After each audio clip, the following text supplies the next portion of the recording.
안녕하세요. 내가 사는 주식이 미사일처럼 떡상하길 바라는 마음으로 미국 주식 사는 일기 미사일TV입니다. 오늘 미국 3대 지수는 약보합 수준으로 마감되는 모습을 보였습니다. 그러나 장 중후반에 매수세가 크게 들어오면서 시장을 상승시켰는데요.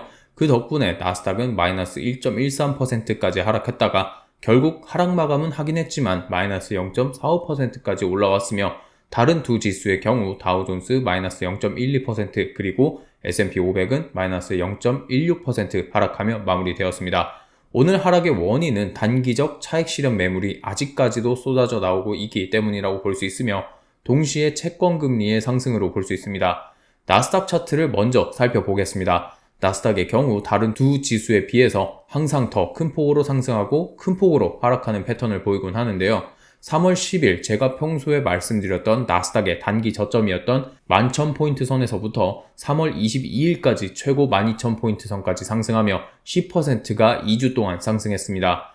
S&P 500은 같은 기간 5%가 상승했고 다우존스는 겨우 2%밖에 상승하지 못했습니다. 당연히 그간 큰 폭으로 상승을 했던 만큼 나스닥 지수에 편입되어 있는 기술주들에서 차익 실현 매물들이 많이 쏟아져 나왔기 때문에 다른 두 지수에 비해서 나스닥이 더 크게 하락한 것은 충분히 설명이 됩니다. 그리고 금융권에 대한 불신으로 반사이익을 봤던 나스닥에서 자금이 금융 리스트가 완화되면서 다시 빠져나가고 있기 때문입니다. 빠져나가는 건 좋은데 그럼 왜 이렇게 또 시장이 거의 일주일 동안 지지부진하게 횡보하는 듯 하면서 하락하느냐를 궁금해 하실 텐데 그것은 은행 리스크가 표면적으로 안정화되면서 시장이 전망하는 금리 인상 예측치가 계속해서 올라가고 있기 때문입니다. 은행 리스크가 만연하던 저번 주까지만 하더라도 시장은 금리 동결 시나리오를 90%로 예상하고 있었습니다. 하지만 일주일 사이 금융 리스크에 대한 우려가 잦아들면서 지금은 금리 동결과 25bp 금리 인상에 대한 예측치가 거의 반반이 되어가고 있는 상태이죠. 그로 인해서 2년물 채권 금리는 다시 4%대로 돌아왔고 10년물 국채 금리도 3.6% 가까이 상승했습니다. 당연히 채권 금리가 상승하게 되면서 기술주가 집중되어 있는 나스닥이 더 크게 하락할 수밖에 없는 것이죠. 이제는 인플레이션에 대한 관심으로 인해 금리 예측치들이 움직이던 과거와는 달리 은행 관련 이슈로 인해서 금리 예측이 움직이고 있는데요. FOMC가 끝나고 난 뒤 시작한 연준 위원들의 인터뷰만 봐도 이 상황을 이해할 수 있습니다. 어제는 닐 카시카리 미니애폴리스 연은 총재도 인플레이션에 관련하여 금리 인상을 어떻게 하겠다는 이야기보다는 현재 5월 FOMC에서 금리 인상을 어떻게 할지 이야기하는 것은 시기상조라고 말하며 은행 리스크를 잠재우기 위해서 금융권을 상세히 그리고 자세히 모니터링해야 한다고 말했습니다. 그에 이어서 오늘은 제임스 블라드 세인트 루이스 연은 총재의 발언이 있었습니다. 닐 카시카리와는 다르게 블라드 총재는 여전히 인플레이션에 대한 문제가 심각한 만큼 금리 인상을 지속해야 한다는 입장을 고수하긴 했습니다. 그러나 동시에 금융 리스크에 대해 발언하면서 시장의 불안감을 줄여보려고 하는 모습을 보였는데요.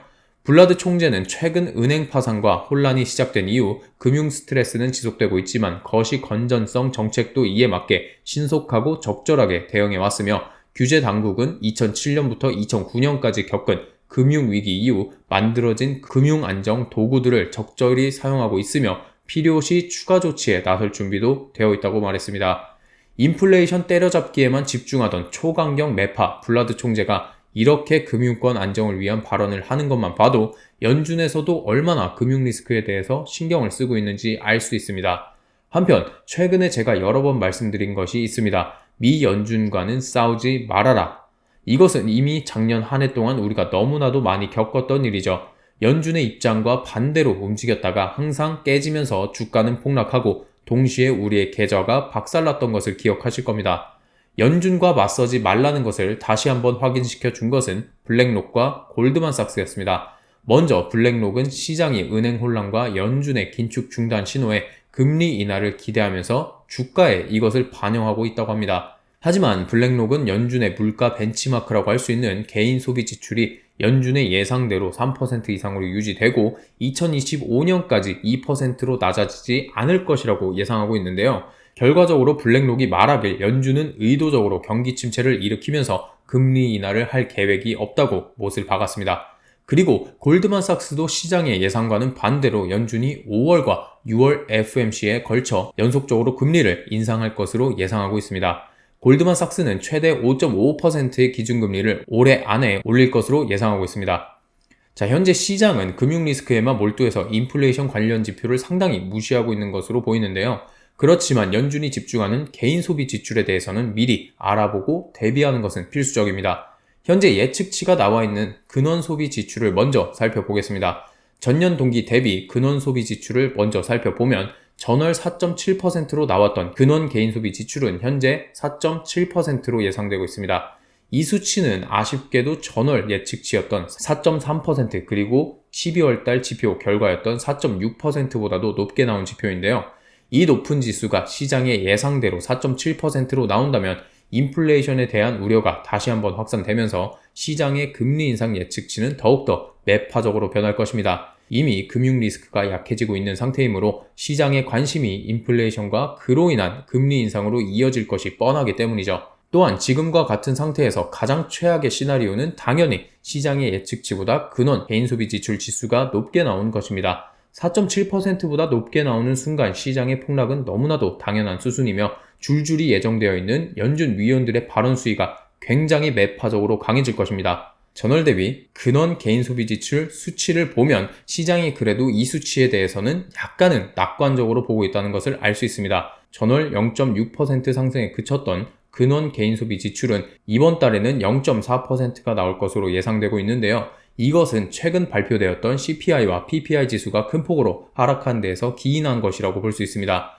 그리고 헤드라인 개인소비 지출은 아직 예측치는 나오지 않았지만 약간은 하락할 것이라고 생각합니다. 그 이유는 근원 지표와 마찬가지로 최근에 나왔던 CPI와 PPI의 하락세를 들 수 있습니다. 그러나 만약에 이번에 수치가 조금 좋지 않게 나오더라도 적어도 저는 3월달 지표는 개인적으로 하락할 가능성이 굉장히 크다고 생각하는데요. 헤드라인 지표는 에너지 가격을 포함하고 있기 때문입니다. 인플레이션에 굉장히 직접적으로 연관이 있는 유가 하락이 그 원인으로 볼 수가 있는데요. 국제 유가는 12월 달부터 지속적으로 70에서 80달러 선에서 횡보를 하고 있었습니다. 현재는 상승 전환을 하고는 있지만 3월 초부터 상당히 큰 폭으로 하락하며 최저 64달러까지 내려간 적이 있는데요. 물론 이 이후 일주일 가까운 기간 동안 10달러 정도가 올랐으나 3월 내내 큰 폭으로 하락했던 것을 감안한다면 적어도 헤드라인 소비 지출 물가지수는 전반적으로 소폭 하락할 것이라고 예상하고 있습니다. 자, 오늘 제가 준비한 소식은 여기까지인데요. 주식 투자를 5년 정도밖에 하지는 않았지만 항상 느끼는 것은 시장의 관심은 너무나도 빠르게 변한다는 사실입니다. 같은 수치를 놓고도 하루 만에 다른 결과를 도출하기도 하고 이번처럼 인플레이션에 1년 넘게 집착을 하다가 금융 리스크로 관심이 단번에 넘어가는 것을 보면 정말로 워렌 버핏의 말대로 시장을 예측하는 것은 절대로 불가능하다는 것을 다시 한번 느끼게 됩니다. 요즘 유튜브 영상을 만들면서도 이제 인플레이션 관련해서 이야기를 해야 하나 말아야 하나 느낄 정도로 금융 리스크가 전반적인 시장과 유튜브 생태계를 지배하고 있으니까요. 하지만 남들이 전부 금융 리스크로 몰려가서 그것만 바라보고 있을 때 우리는 꼭 그들보다 멀리서 시장 전체를 바라봐야 합니다. 남들과 같은 것을 바라보고 있으면 절대로 그들과는 다르게 유연한 생각을 할 수가 없기 때문이죠. 이 사실을 잊지 마시기 바라면서 영상 마치도록 하겠습니다. 멤버십에 가입해주신 분들은 회원 전용 동영상을 통해서 주기적인 제 계좌 공유, 실시간 방송, 여러 소식들을 추가적으로 들으실 수 있으며 여러분들께서 궁금해하시는 내용들을 멤버십 전용 단톡방에 문의해 주시면 그 내용으로도 영상을 만들고 있습니다. 또한 멤버십 전용 단톡방과 커뮤니티를 통해서 제가 사용하는 유료 정보들을 제공해드리고 있습니다. 여러분들의 많은 관심 부탁드립니다. 여러분들의 소중한 시간을 제 영상을 보는데 써주셔서 너무나도 감사하고요. 미국 주식 장기 투자 멘탈 지킴이를 자처하는 만큼 여러분들의 장기 투자를 후회하지 않으실 수 있도록 끝까지 함께 하도록 하겠습니다. 영상이 도움이 되셨다면 좋아요와 댓글, 구독 그리고 알림 설정까지 부탁드리겠습니다. 감사합니다.